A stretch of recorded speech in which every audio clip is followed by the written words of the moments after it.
Eu prometi para vocês que hoje seria uma noite diferente de ensino. Eu preciso dizer por que eu tenho que fazer isso. Porque essa é uma arma que eu tenho para combater o ataque que nós estamos sofrendo.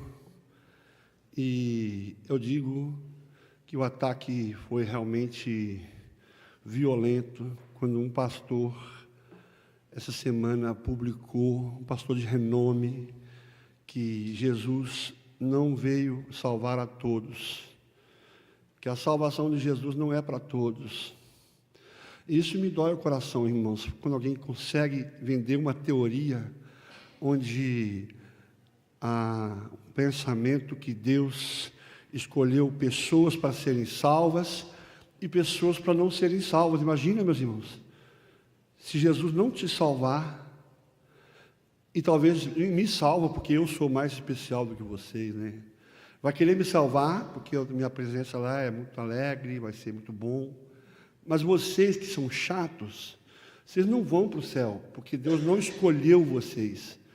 Essa teoria é chamada de eleição, predestinação. A predestinação diz que Deus já elegeu alguém para o céu e outros para não.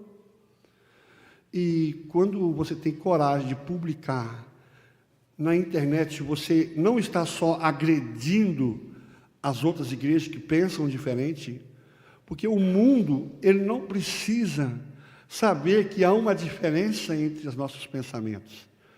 Porque a gente pode viver juntos. Eles podem ter o espaço deles, pregar o que eles têm que pregar, e a gente vai respeitar. E nós vamos pregar e queremos também ser respeitados. Mas por isso que é um ataque. E eu vou dizer, a doutrina desses camaradas, eles chegam devagar, mansinho, eles querem primeiro transformar você num cidadão do bem, e depois eles vão ensinar a doutrina de que eles têm há muitos anos. E aí, meus irmãos, quando você menos espera, você está falando o que eles estão falando e pensando do jeito deles. E uma vez que seu coração foi vendido por essa heresia, você não vai mais voltar atrás. Então, nós precisamos colocar algumas coisas no seu lugar. E hoje, eu realmente quero explicar, meus irmãos, essa questão do livre-arbítrio para vocês. Da onde que surgiu, como que surgiu, quando que passou a ter importância, qual é o valor para nós. Então, eu quero dizer para a igreja hoje que o método que eu vou usar, que na primeira parte eu vou ser mais teórico e mais científico, né? A gente vai estudar o que aconteceu, de onde que veio. E na segunda parte, no final da mensagem, eu quero deixar algo para vocês refletirem. Preparem, porque vai ter versículos bíblicos para defesa total, né? Então a gente vai nadar na Bíblia hoje. E é muito importante dar uma resposta. E talvez ninguém veja esse vídeo, talvez não tenha, né, interesse, mas vai ficar registrado que a Igreja Logos de Brás Cubas tomou uma decisão de responder à altura a pessoas que estão infiltrando nas nossas casas, na nossa social media, no lugar, né, e convencendo pessoas e enganando pessoas. O fato é esse. Então, hoje, eu quero começar o meu primeiro slide aqui, e, se não me engano, já está aqui o camarada. Irmãos, o Brasil e o mundo devem muito à Holanda. A Holanda teve grandes homens de Deus, de fato, né? E esse Jacobus Arminius, ele é um holandês que nasceu em 1560. Ele nasceu na Holanda. Ele foi um teólogo protestante, cujas ideias desafiaram algumas doutrinas centrais do calvinismo. Então, o calvinismo é um ramo da teologia que vende essa ideia, que Deus, ele predestinou pessoas, que ele elegeu alguns para serem salvos, e outros não vão se salvar por determinação, pelos decretos que Deus deu. Então, na realidade, esse teólogo, ele vai afirmar algumas doutrinas que ele percebeu. Se você estudar a história de Armínio, ele nasceu e foi formado numa escola de teologia lá em Leiden, que é também na Holanda, e ele era calvinista, Mas quando ele estudou as teorias, ele disse, não, isso aqui não pode ser verdade. Então ele saiu do calvinismo e foi rebater as ideias que já estavam rolando ali. E qual que era a ideia do calvinismo? A predestinação e também ao livre-arbítrio, né? Em relação à predestinação e ao livre-arbítrio. Então, Armínio é o fundador desse movimento teológico conhecido como arminianismo. Arminianismo é o movimento de teologia fundado por Jacobus Arminius. Então, Arminius, ele se torna pastor em Amsterdã, e em 1588, ele foi pastor em Amsterdã, onde ele ganha uma reputação, porque ele era um pregador erudito, um homem de muito conhecimento, e ele se envolve profundamente nos debates daquela época. Arminius também começa a questionar algumas das doutrinas calvinistas, particularmente a doutrina da predestinação incondicional.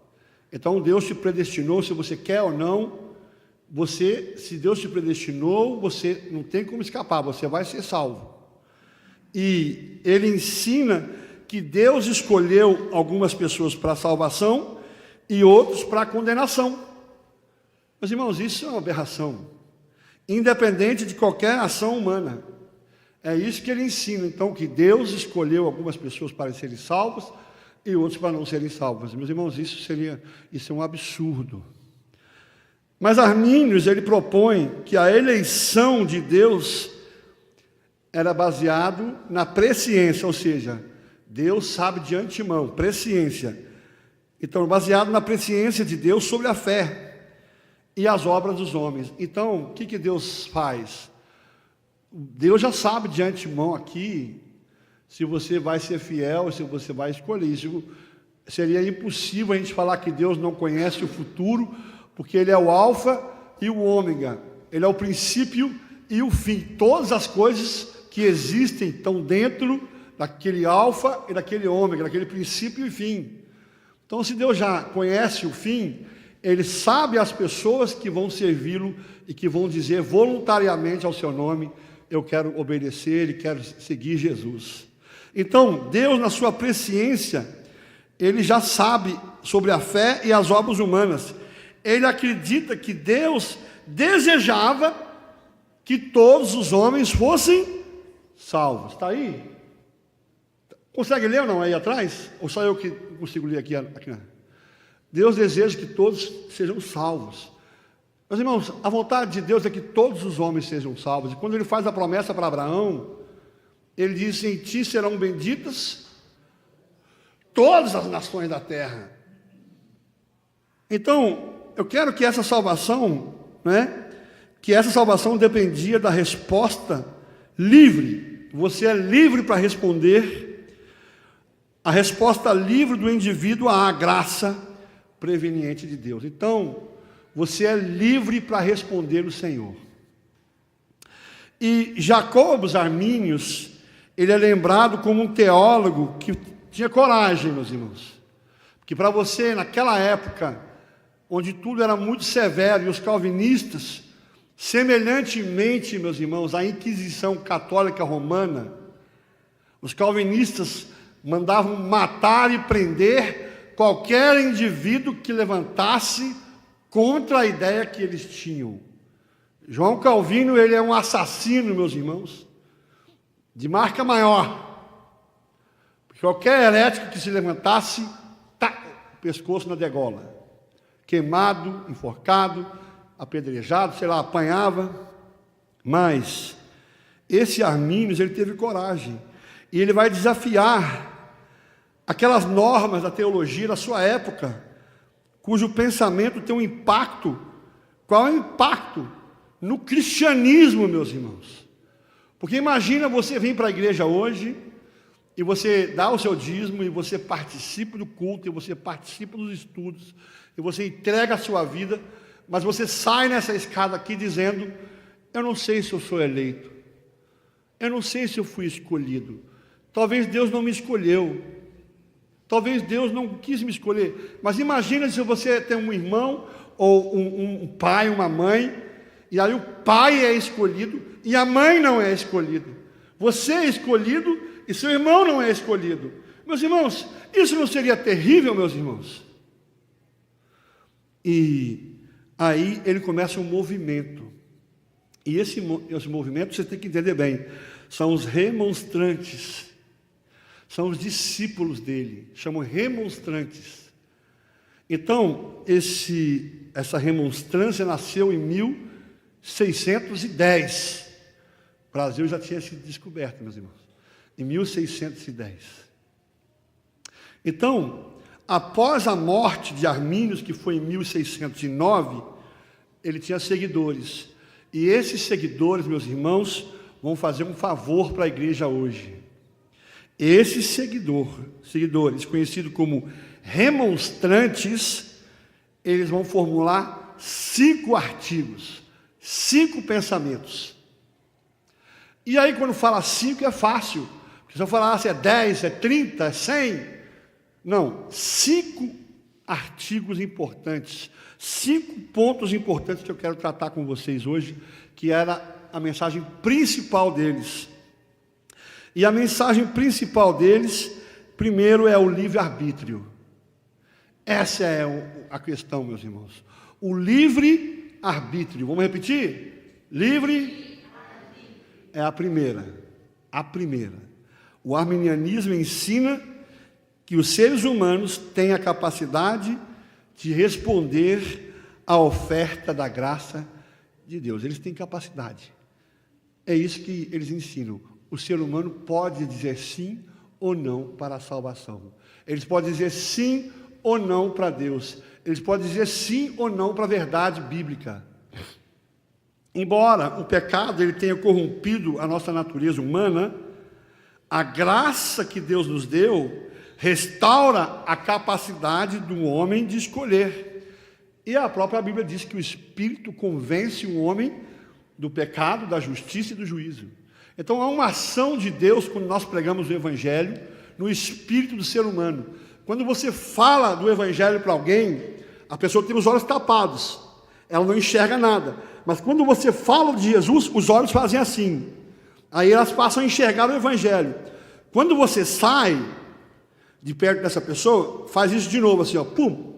A pessoa que você falou, ela tapada de novo. Aí você vai outra vez, pum. E aí você volta para sua casa, pum. E aí você vai indo até que não tem mais força isso aqui, meus irmãos. Ele vai começar a enxergar Jesus, e começar a enxergar o Evangelho pelo poder da palavra. A Bíblia diz que o Evangelho é o poder de Deus para a salvação de todo aquele que crê. Então é Deus agindo.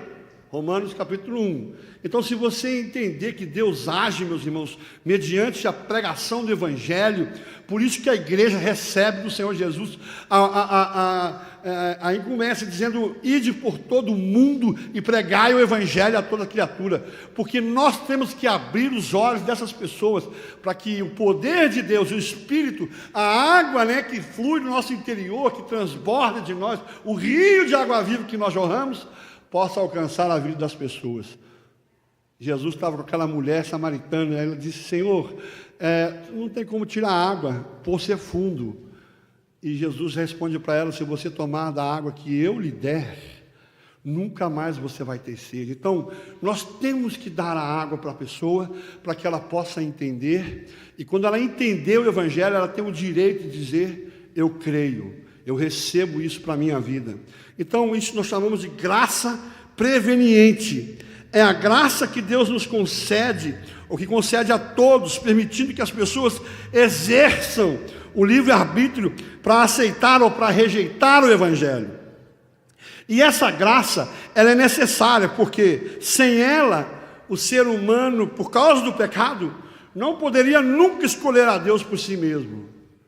Por isso, meus irmãos, as religiões, elas ensinam que um homem tem que ir a Deus. E aí começa o esforço incansável, né, de você ir a Deus. Mas como é que eu vou a Deus? Meus irmãos, de mim mesmo, eu não poderia ir a Deus. Por isso que o nome do Senhor Jesus também foi dito Emanuel, que significa Deus conosco. Então Deus, Ele veio a nós para que nós pudéssemos encontrá-lo, e isso é graça. Nós não podíamos ser salvos, mas Deus nos salvou, meus irmãos. E aí de nós mesmos não teríamos condição nenhuma. A gente reconhece isso, a nossa fraqueza é imensa.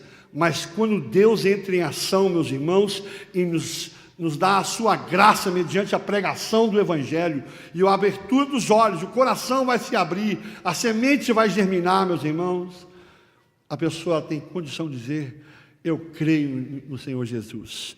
E a graça, ela não é somente a ação no momento da salvação, mas a graça também é uma ação duradoura. Todos os dias o Senhor te capacita para andar na presença dEle. Todos os dias o Senhor te renova. Todos os dias o Senhor te levanta. Todos os dias o Senhor edifica nele, nas nossas vidas, a sua morada. Então o primeiro ponto, daquelas 5 pontos, é o livre-arbítrio. O segundo, a eleição condicional. Então isso aqui tem condições. A eleição tem condições. A Bíblia diz: crê no Senhor Jesus e será salvo alguns da sua casa. É isso que foi dito, meus irmãos? Crê no Senhor Jesus e será salvo tu e a tua. Quando Josué diz: eu e minha casa serviremos ao Senhor, foi uma decisão clara, meus irmãos, mas tinha condições. O contrário da doutrina calvinista, da eleição incondicional, que afirma que Deus escolhe algumas pessoas para a salvação de forma independente de qualquer condição, o arminianismo ensina que a eleição é baseada na presciência de Deus sobre a fé futura do indivíduo. Então Deus sabia que você ia crer. Se você está aqui nessa noite, Deus já te enxergou, ainda quando você era informe, ainda quando você, como diz o salmista, Deus conheceu o nosso futuro, o nosso passado, Ele conhece tudo de nós. Mas se você está aqui sentado hoje, Deus sabia que o momento da história, o seu coração se abriria, mas não de uma forma arbitrária, que você ouviu e você tem a liberdade de dizer: sim, eu quero, eu preciso disso para mim. E Deus predestina para a salvação aqueles que Ele sabe que vão responder positivamente ao Evangelho. Deus predestinou todos os homens, meus irmãos. Não existe diferença em raça, não existe diferença, meus irmãos, em homem, mulher, escravo ou livre. Não existe diferença. Ele salvou a todos. Terceiro ponto é a expiação ilimitada. O arminianismo afirma que Jesus morreu por todos os seres humanos. Vamos ler isso comigo? Jesus morreu por todos. Está fraco, vamos melhorar isso aí? Jesus morreu por todos os seres humanos, mas que a expiação só é eficaz para aqueles que creem no seu nome. Então é isso que nós ensinamos. Você precisa crer em Jesus para ser salvo. Você precisa crer no nome dele. E isso contrasta com a doutrina calvinista da expiação limitada, que ensina que Jesus morreu apenas pelos eleitos. Eu quero ler 2 versículos com vocês. Um vocês vão saber de cor. Um é muito fácil, meus irmãos. 2 versículos só. Quais versículos, pastor? João, no capítulo 3, no versículo 16. Abre aí. João 3, 16. Vai. João 3, 16. Vocês lembram ou não? Porque Deus amou o mundo de tal maneira que deu seu Filho unigênito, para que todo o que nele crê não pereça, mas tenha a vida eterna. Então o que está dizendo? Todo aquele que nele crê não pereça. Aí 1 João, no capítulo 2, no versículo 2, 1 João, no capítulo 2, no versículo 2, ele diz assim: e ele é a propiciação pelos nossos pecados, e não somente pelos nossos próprios, vamos junto, mas ainda pelos do mundo inteiro. Então ele fez a expiação, não somente pelos nossos, mas ele fez a expiação pelo mundo inteiro. Meus irmãos, não tem como negar, não tem como negar. Então esses 2 versículos mostram que o apoio é que nós devemos crer que Cristo morreu por toda a humanidade. Amém, igreja, ou não? Está feliz com Jesus ou não? E o quarto ponto, a graça resistível, não irresistível, mas a graça resistível é o quarto ponto, aquela lista de cinco pontos importantes. De acordo com o arminianismo, os seres humanos têm a capacidade de resistir à graça de Deus. Depois nós vamos ver os versículos, meus irmãos. De resistir, eu posso resistir. Você pode estar aqui dizendo hoje, eu não quero seguir Jesus. Eu sei da verdade, mas eu não vou querer. Então você tem condição de resistir. Você é livre. O livre-arbítrio dá a escolha de você resistir. Isso significa que, embora Deus deseje que todos os homens sejam salvos, e Ele vai trabalhar de forma ativa, de noite, você não sabe, mas Deus trabalha na sua vida sem você ao menos perceber. Porque quando você nem imaginava, entrou um servo de Deus na sua casa, batendo na sua porta, dizendo, posso te falar o Evangelho? Quando você menos esperou, aqui não tem mais batistério, mas você foi batizado e você estava dizendo, sim, eu quero. Mas poderia dizer, não, eu não quero, porque tem muita gente aqui, né? Por exemplo, vou usar o senhor Roberto de exemplo, tá bom? A irmã Isaura, ela orou, quantos anos, irmã Isaura? 33, idade de Cristo. Por isso, meus irmãos, a irmã Isaura orou 33 anos pela conversão do irmão Roberto. Mas você já parou para pensar que orar 32, salva meu marido, e o marido ia na igreja, mas não queria, ia e voltava, essa rebelde com Deus, meus irmãos, até o dia que ele escutou o Evangelho, e o Evangelho penetrou nos ouvidos, e os olhos ficaram abertos, e o Senhor Jesus entrou na vida dele. 33 anos esse homem resistiu. A Bíblia chama isso de coração de pedra, mas ainda bem que tem uma promessa, que Deus despedaça o coração de pedra e dá um coração de carne, meus irmãos. Meus irmãos, está aí esse homem salvo. Primeira semana que ele foi batizado, que foi salvo, teve um câncer, deu um câncer, bateu na minha porta e eu briguei com Deus. Falei, Deus, assim o Senhor não me ajuda. Eu custo ganhar uma alma, você já vai querer levar, meu? Não, vamos fazer o seguinte, cura ele. Né? Porque a nossa igreja não pode ficar vazia, Senhor. Aí Deus curou, né? Está aí até hoje, né, irmão Roberto? Deus abençoe o senhor, viu? Muito feliz com o senhor até hoje. Isso é um grande testemunho para nossas vidas. A irmã Isaura, né, orando 33 anos pelo marido. Para quem não orou nem 5 ainda, tem chão, hein, irmãos? Tem chão. Bom, mas a graça de Deus é isso. Você pode resistir ou não. Embora Deus quer que você se salve, Ele não força ninguém a acreditar. As pessoas podem, portanto, resistir ao Espírito Santo e rejeitar a salvação. Depois eu vou abrir os versículos, meus irmãos. Só vou pular para o último ponto. Possibilidade da perda da salvação. Esse é o último ponto, meus irmãos. A salvação pode se perder. Como muitos de lá, no calvinismo, ensinam que a salvação não se perde, que uma vez salvo, você é salvo para sempre. Nós, arminianistas, nós que seguimos, né, a ideia de Jacobus Arminius, holandês, meu concidadão ali, meus irmãos, por alegria pelo Senhor. Mas o arminianismo ensina que é possível uma pessoa perder a sua salvação. Se após ter crido, ela deliberadamente se afastar de Cristo e viver em descrença. E isso vai contra, como já disse, a doutrina calvinista da perseverança dos santos, que afirma que aqueles que são verdadeiramente salvos nunca perderão a sua salvação. Alguém tem perguntas até agora sobre esses 5 pontos? Sim ou não? Hã? Foi legal botar ali? Vocês conseguiram acompanhar? Hã? Ótimo. Então hoje eu quero falar um pouco sobre o livre-arbítrio. E a Bíblia contém diversos textos que podem ser interpretados como apoio do livre-arbítrio. Ela vai enfatizar a responsabilidade humana nas escolhas morais e espirituais. Aqui estão alguns exemplos. Primeiro, em Deuteronômio 30, versículo 19. Esse aqui, meus irmãos, é um versículo usado por nós para defender que você pode escolher. Os céus e a terra tomam hoje por testemunhas contra vós. Então,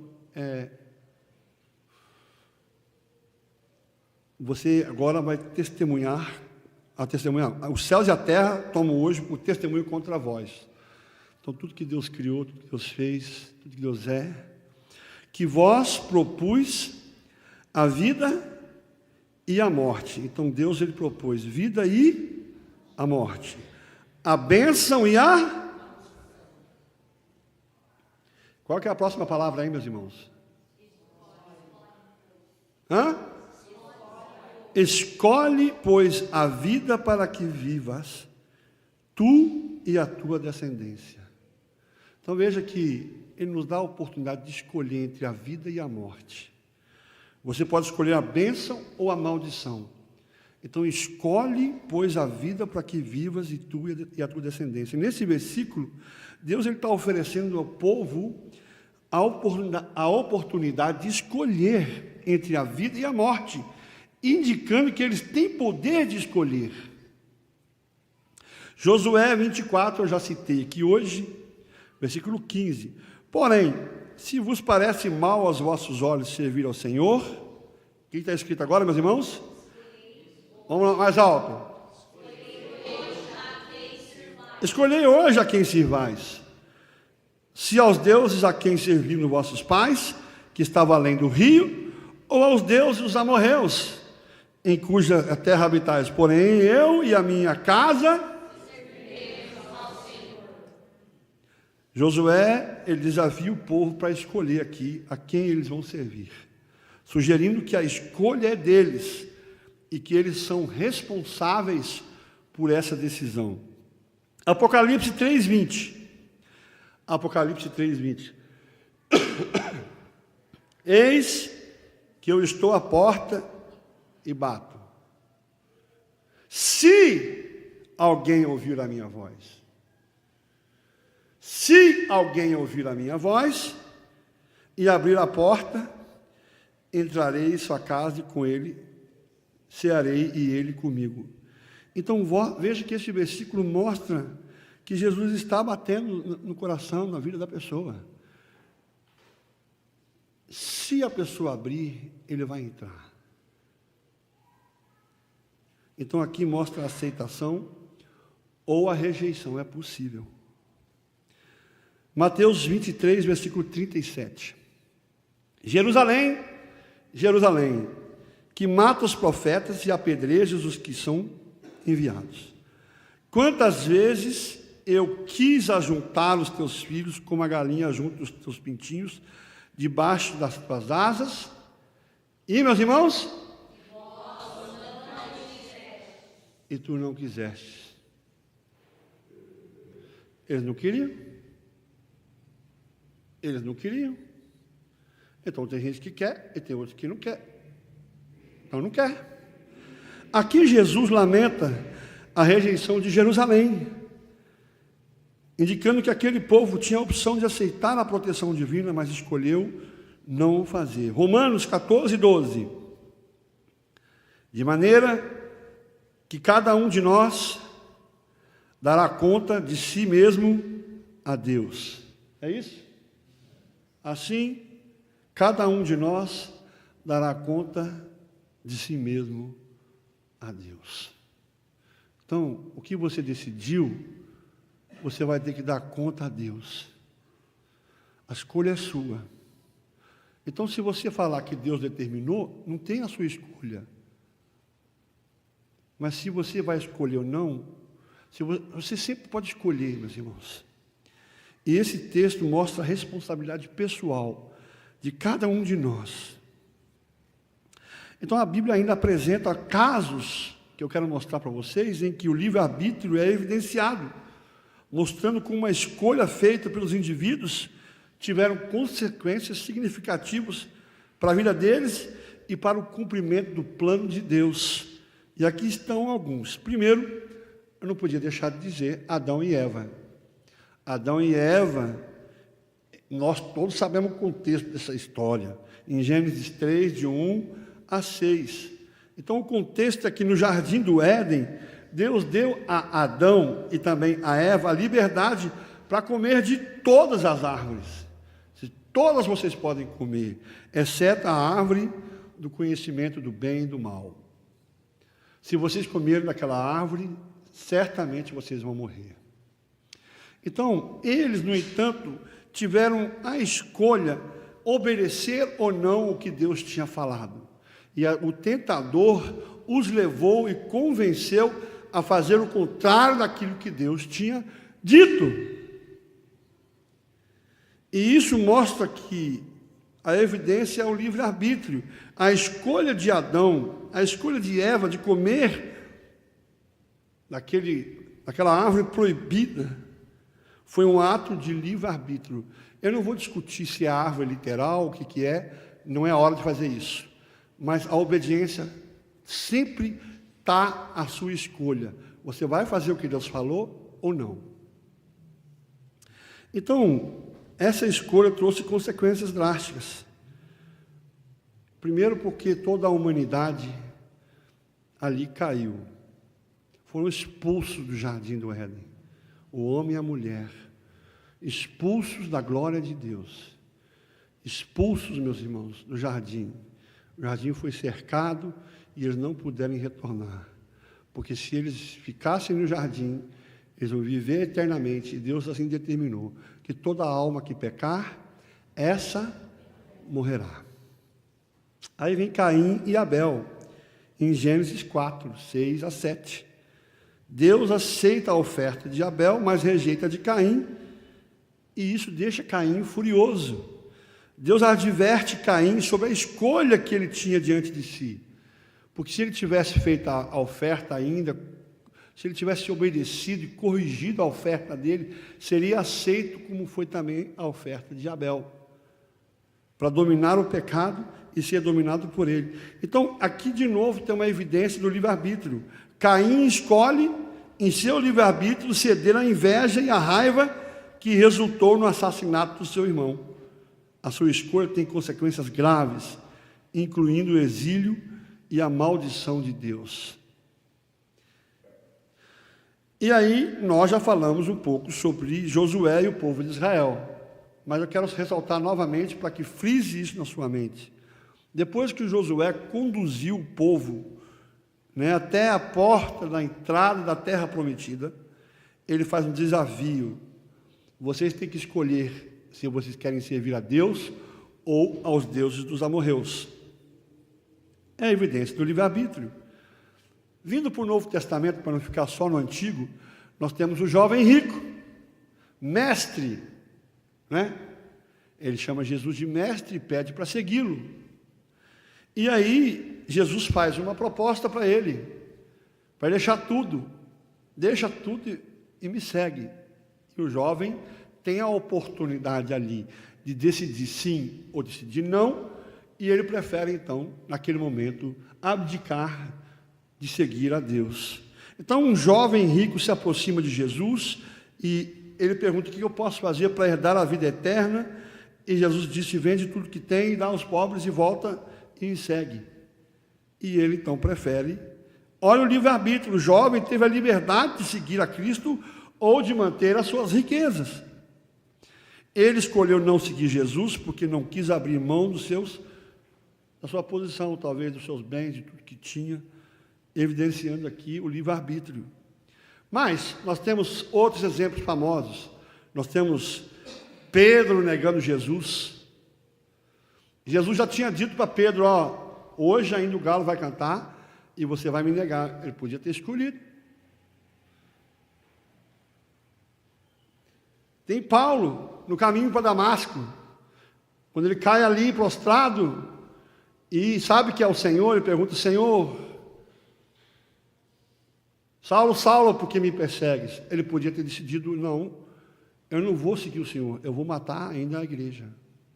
Ele decide seguir o Senhor.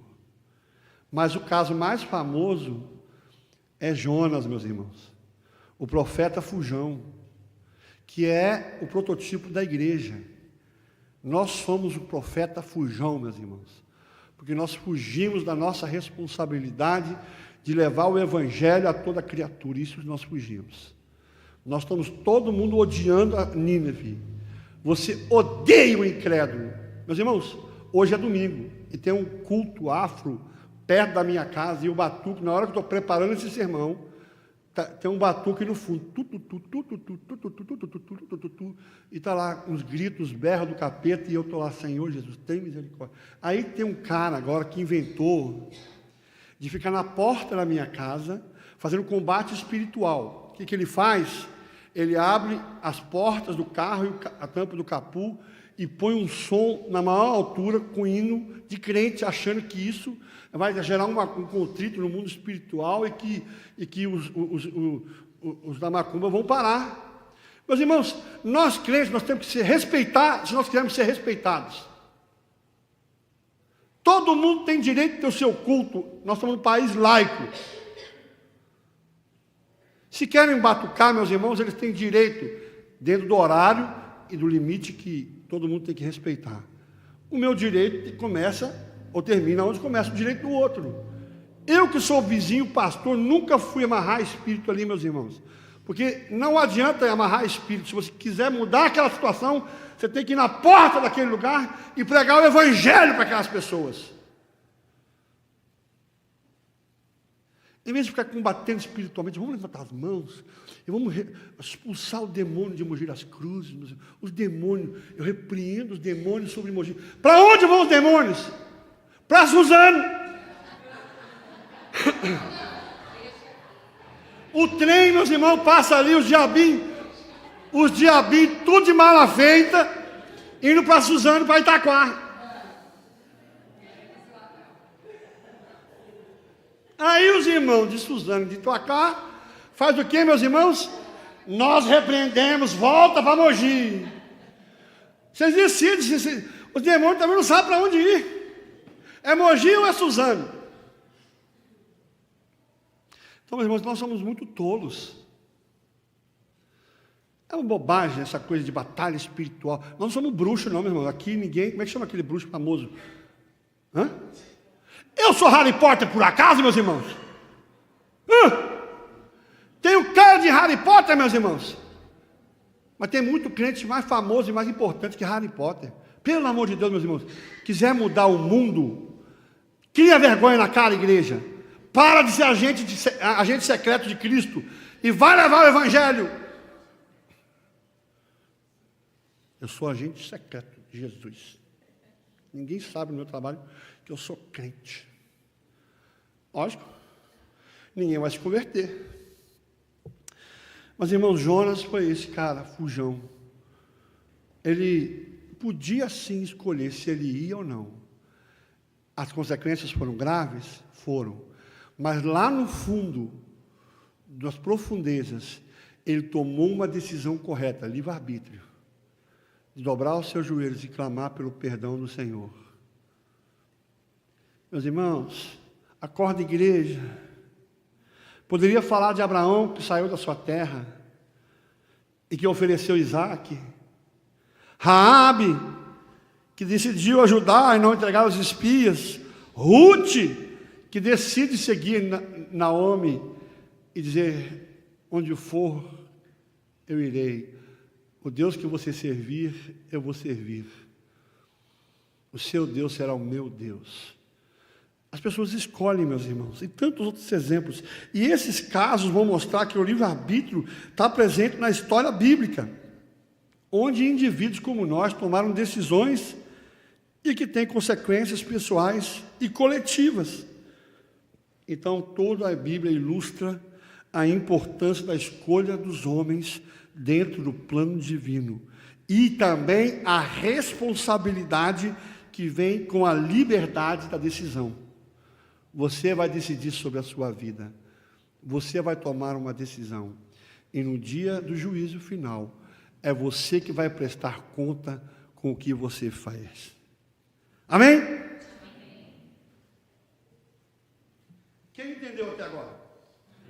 Está difícil? Meus irmãos, qual é o valor do livre-arbítrio para nós? Então, eu quero ler de novo com Deuteronômio 30, 19. Os céus e a terra tomam hoje por testemunhas contra vós, que vos propus a vida e a morte, a bênção e a maldição. Escolhe, pois, a vida para que vivas, tu e a tua descendência. Eu quero terminar falando com 3 pontos importantes. O primeiro, o peso da nossa escolha. Agora, depois de uma explicação como essa, você tem que entender que existe um valor e um peso muito grande na sua decisão, na sua escolha. O arminianismo ensina que a nossa decisão é muito importante, porque dela vai depender se você vai ser salvo ou até mesmo perder a salvação. Não dá para ouvir um estudo como esse dessa noite, meus irmãos, e se sentir aquém, distante da responsabilidade. Meus irmãos, você não pode jogar a responsabilidade sobre os costas de ninguém. Você nasceu e você entrou para a história e agora você tem que tomar uma decisão. Eu cresci no meio pervertido. Cresci numa família terrível. Meu irmão, faz igual a Abraão, sai de lá. Sai de lá. Sai do mundanismo. Não tem desculpa. A vida, ela convida todos os dias. Você tem que fazer escolhas. Você escolhe se você vai acordar às 8, se vai acordar às 9. Você faz tantas escolhas que você nem presta atenção. Se você vai tomar café, o que você vai comer no café da manhã? Hoje, o meu filho recebeu de mim na cama um pratinho de mingau. Você escolhe se você quer mingau, se você quer um pão, se você quer uma banana, se você quer comer 10 pães, meus irmãos, sai da...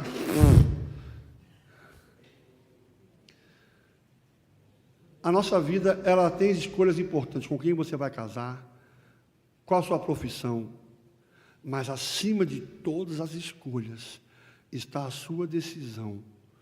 Você quer crer em Jesus para a sua salvação ou não? Então, isso vai determinar o futuro da sua vida. As bênçãos e as maldições, elas vêm mediante essa escolha. Sua vida pode ser uma bagunça, você pode ter uma família atrapalhada, você pode influenciar gerações pela sua decisão hoje. Você é e sempre será confrontado com a maior decisão, que vai determinar o curso da sua vida com Deus. Então eu tenho que fazer uma escolha, a quem não vamos servir. E a Bíblia diz, não dá para servir 2 senhores. E isso é uma expressão que vem da Bíblia. O Evangelho de Mateus 6, 24, onde Jesus disse, ninguém pode servir a 2 senhores. Porque ou há de odiar a um e amar o outro, ou se dedicará a um e desprezará o outro. Vocês não podem servir a Deus e às riquezas. E essa passagem, ela é interpretada como uma advertência contra a tentativa de dividir. Deus não quer que você seja pobre, meus irmãos, para começar isso, tá? Aqui não tem nada a ver, Deus não quer que sejamos piedosos. Vamos andar igual o franciscano, de sandália e de vestidão de pano, Não. Se você puder ser rico, seja muito rico, meus irmãos. E não esqueça de dar o dízimo quando você estiver lá no topo, viu? Viu, meus irmãos? Que a obra do Senhor é beneficiada. Agora, aqui não está questionando se você é rico ou se é pobre. Aqui está questionando a sua lealdade. Você vai ser leal a Deus? Durante a sua vida você vai ser leal? Você vai ser fiel? Ou você vai ser, correr atrás de outras coisas? Então a ideia do nosso coração só pode estar verdadeiramente dedicados a um caminho. Ou eu escolho o caminho dos homens, do sistema da sociedade, ou eu escolho a Deus. O homem é responsável pela sua desobediência. Provérbios 14, 12. Há caminho que ao homem parece direito. Então esse é um lado. mas o fim deles são caminhos da morte. Então eu posso confiar na minha própria sabedoria, eu posso escolher o caminho que eu quiser. Eu quero o caminho direito, ou eu quero o caminho da morte? Então a nossa escolha vai nos levar à ruína. Isaías 53, versículo 6: todos nós andávamos desgarrados como ovelhas, cada um se desviava pelo seu caminho, mas o Senhor fez cair sobre ele a iniquidade de nós todos. Então todos nós somos ovelhas que desviaram. Nós estamos no caminho errado, e agora eu preciso voltar para o caminho certo. Jeremias 17, versículo 9: enganoso é o coração, mais do que todas as coisas, desesperadamente corrupto, quem o conhecerá? Então a natureza da falha enganosa do coração humano. Às vezes você quer seguir seu coração. Quero tanto isso, quero tanto aquilo, mas aquilo não é um caminho que vai te levar para a felicidade. Aquilo não é um caminho de Deus para você. Mas eu posso escolher o caminho do Senhor. Em Romanos, capítulo 1, versículo 21, tendo conhecido a Deus, não o glorificaram como Deus, nem lhe deram graças, antes em seus discursos se desvaneceram, e o seu coração insensato se obscureceu, dizendo-se sábios, tornaram-se loucos. Então Paulo mostra que o homem, ele conheceu a verdade de Deus, mas ele não aceitou. Ele quis ir pelo seu caminho, tomou as suas decisões. Deuteronômio 30, versículo 19. Não, já li isso aqui. De novo, não. Nós vamos daqui a pouco aprender de cor. Mateus, capítulo 7, versículo 13. Entrai pela porta estreita. Veja aqui, é uma opção. Porque larga é a porta e espaçoso o caminho que conduz à perdição. E muitos são os que entram por ela. E porque a estreita é a porta e apertado o caminho que leva à vida, e poucos há os que a encontram. Meus irmãos, tem duas opções: o caminho largo das escolhas fraudulentas, da corrupção, do ódio à verdade, mas tem um caminho que é estreito. E por que ele é estreito? Porque você sozinho vai entrar por ele. Você não consegue de dois, você consegue de um só, e você não consegue levar nada. Você pode levar só você. Para Deus não importa se você é rico, se você tem dinheiro, se você tem uma mansão, se tem um carro do ano, não significa nada.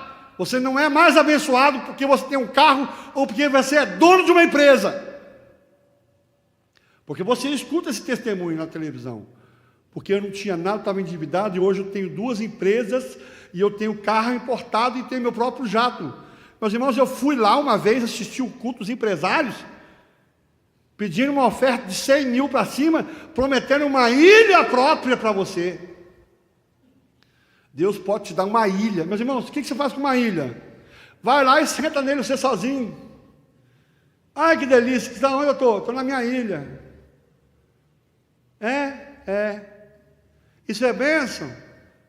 Meu irmão, que absurdo. O cara vai morrer e a ilha vai ser dividida entre os 30 netos dele, que vão brigar. Meus irmãos, deixa eu falar com você. O caminho é estreito porque só cabe você. E você não precisa levar nada, porque nada que você faça de bom para Deus, a não ser crer no nome de Jesus, e aí sim dedicar sua vida para o Evangelho, as suas obras que você vai levar são essas. As obras mortas, meus irmãos, vão ficar lá quietinho, não vai ter nada. Então, o caminho é estreito, e se você não estiver disposto a entrar no caminho estreito e andar com Deus na retidão, você está perdendo seu tempo aqui. Volta para o mundo, meu irmão, e fuma baseado hoje à noite, que é a coisa melhor que você faz. Vai ficar louco. Jesus ensina que o caminho para a vida é estreito e também tem dificuldades. Você está passando por problemas? Tem dificuldades, meus irmãos? Tem? É perseguido? Então está no caminho certo, meus irmãos. Está no caminho certo. Amém ou não? Só pouca gente falou amém. Hein? Mas essas passagens, elas mostram que ao longo da história o homem tem tendência de seguir os seus próprios caminhos.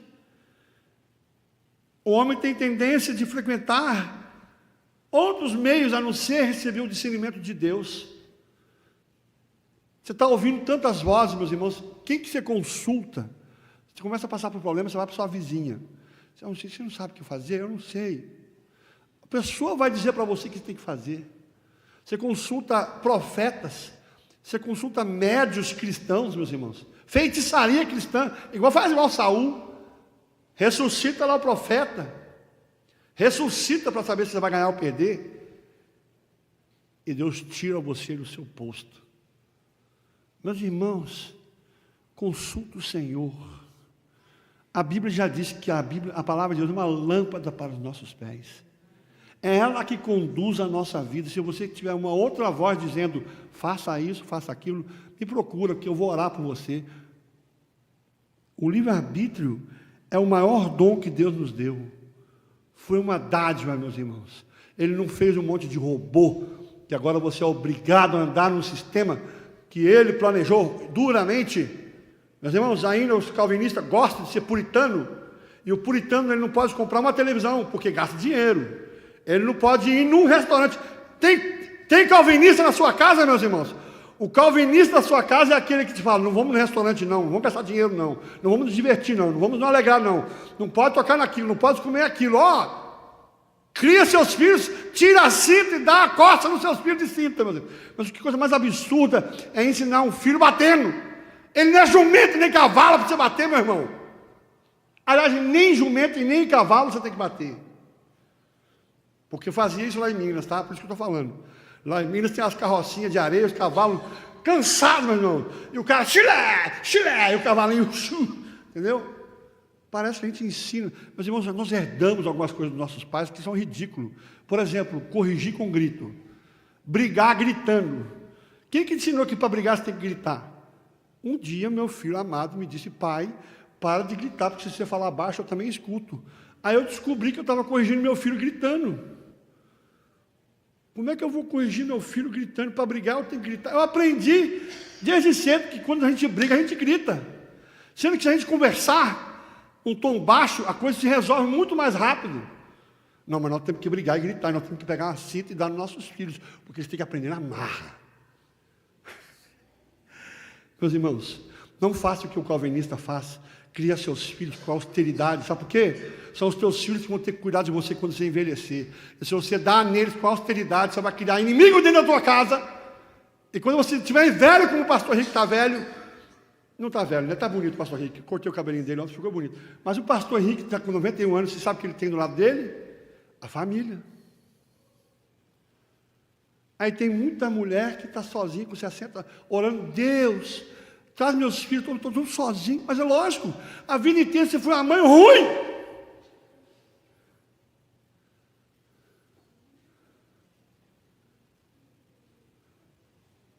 Você deixou para tentar ser o amigo dos seus filhos quando eles tinham 30 anos. Você tinha que ter começado quando eles tinham 5. Então, irmãos, aqui nós somos um povo que pode decidir o que fazer com a nossa vida, em todos os sentidos, mas principalmente no requisito da nossa vida com Deus, tem que fazer uma escolha. E isso vai fazer a diferença. Sabe por quê? Se você hoje escolher Jesus, você vai ter a mesma posição diante da queda. Quando Deus criou o homem, criou a sua imagem e semelhança. E quando eu passo a crer em Jesus, por minha determinação, o poder transformador da palavra, a santificação, ela me torna aquele primeiro estado antes da queda. Eu passo a ser semelhante a Jesus aqui nessa terra. Ó Deus Pai, criou Deus, pois o homem a sua imagem o criou. O reflexo do livre-arbítrio é que nós somos idênticos a Deus. Deus não fez robôs, Deus fez homens de coração.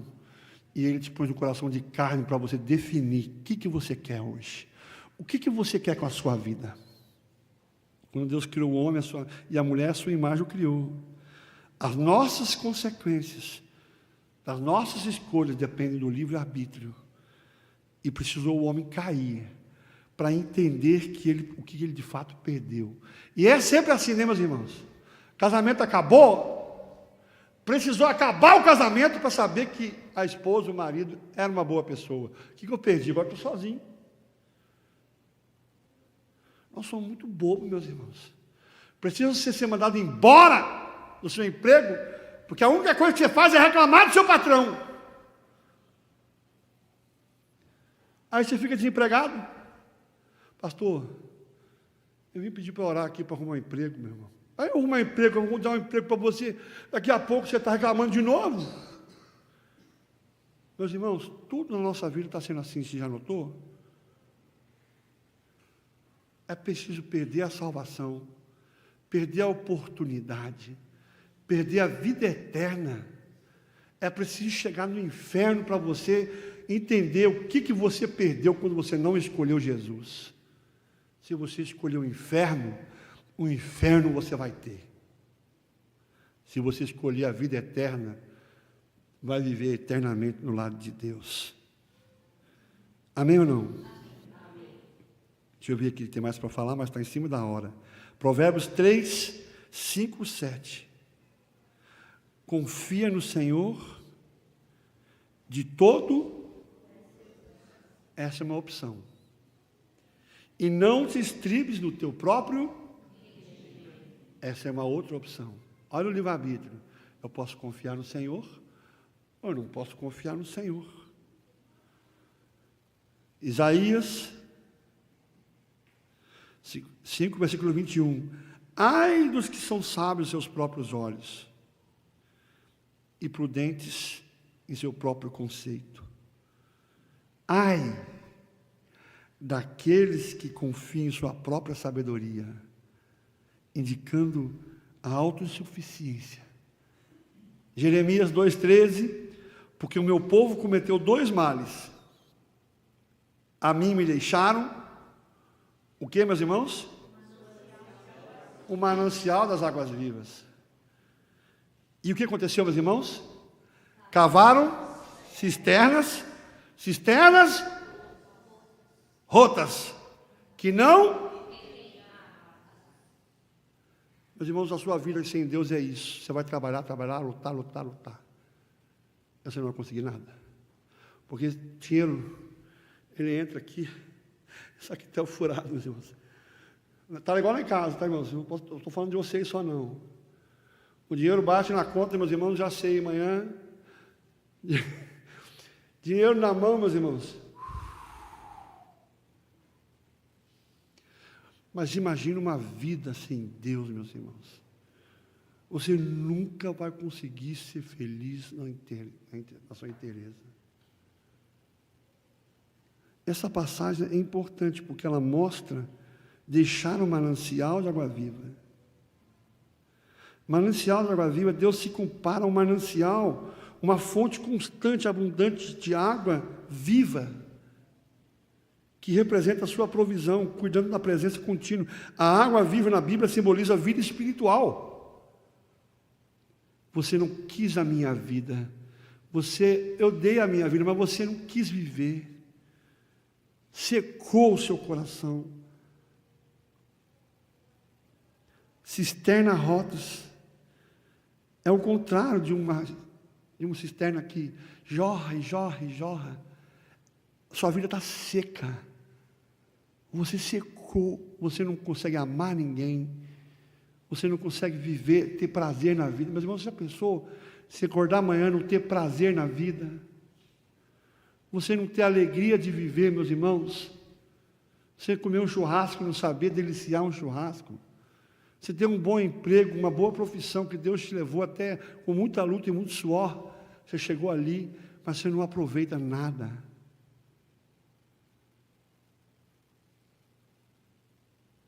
Mas na vida espiritual, a mesma coisa. Você serve um Deus vivo, mas você vive como se fosse morto. Você vive lamuriando, reclamando, murmurando da sua vida.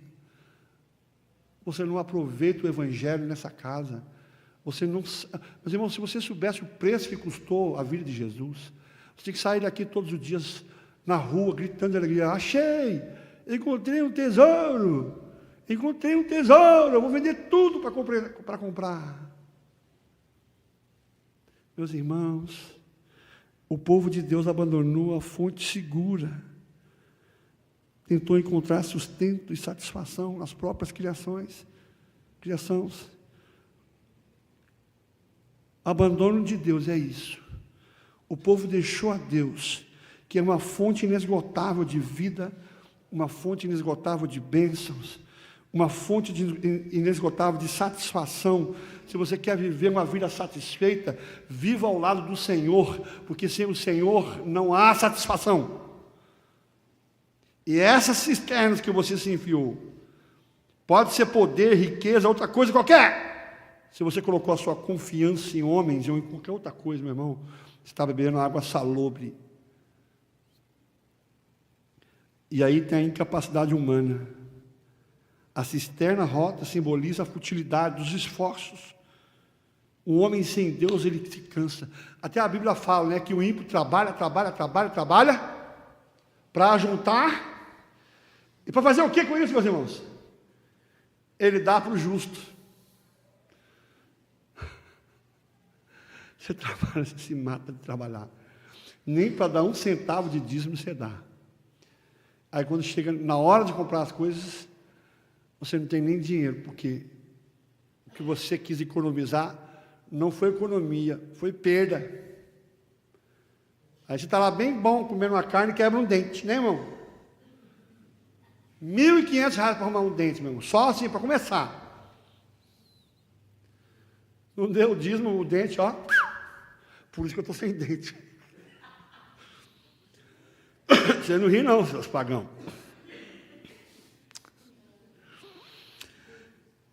Meus irmãos, a consequência de você se afastar, o abandono do manancial, é trocar uma vida de bênçãos por uma vida desgraçada. É o resultado trágico de escolher confiar em qualquer coisa, menos em Deus. E essa escolha leva você à seca espiritual, à insatisfação, ao vazio. Amados igreja, eu quero terminar mostrando a responsabilidade do livre-arbítrio. Ter livre-arbítrio é uma bênção, mas carrega uma responsabilidade. Nós vamos prestar conta a Deus de nós mesmos. A bênção de escolher viver para Jesus hoje. Eu quero terminar lendo 2 versículos. 1 Timóteo 2, porque isso é bom e agradável diante de Deus, nosso Salvador, que quer que todos os homens se salvem e venham ao conhecimento da verdade. 2 Pedro 3,9, o Senhor não retarda a sua promessa, ainda que alguns a tenham por tardia, mas é longânimo para conosco, não querendo que alguns se percam, senão que todos venham ao arrependimento. Tem muito mais para falar, meus irmãos. Aqui o estudo não para.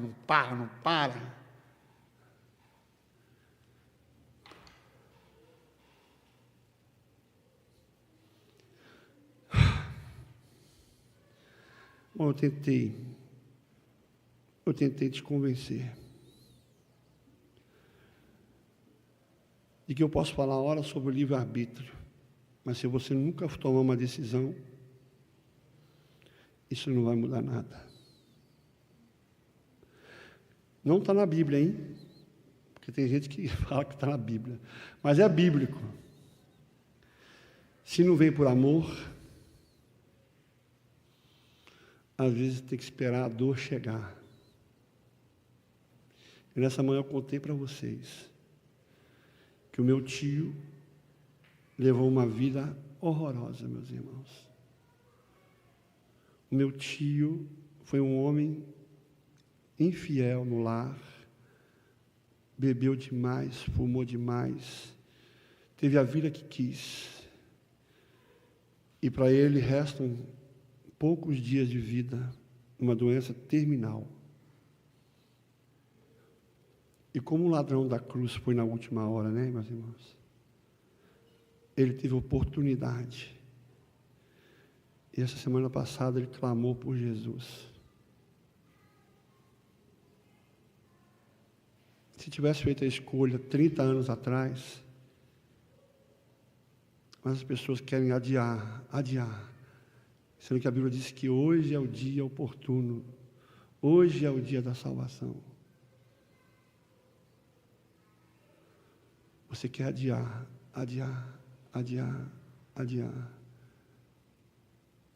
Está bebendo de outra cisterna. O livre-arbítrio que hoje você pode escolher Jesus. E se ele disse, se você abrir a porta do seu coração, eu vou entrar. Se você abrir a sua vida para mim, eu vou entrar. Eu vou cear com você. Eu vou dividir comunhão com você. Se você abrir seu coração, eu vou reinar os seus dias. E ainda que passe por dificuldades, o crente, ele sofre, meus irmãos, com uma satisfação que é divina. Ele é perseguido por pessoas que são contra ele, mas ele não desanima, porque ele sabe que tem uma alegria, que é fruto do Espírito Santo dentro do coração dele. Ele tem gozo, paz, alegria. Meus irmãos, o fruto do Espírito é a obra mais impressionante para aqueles que escolheram Jesus. E Jesus disse, eu não disse que vocês vão ter vida boa. No mundo tereis aflições. Mas aí vem, tem de bom ânimo, porque eu venci.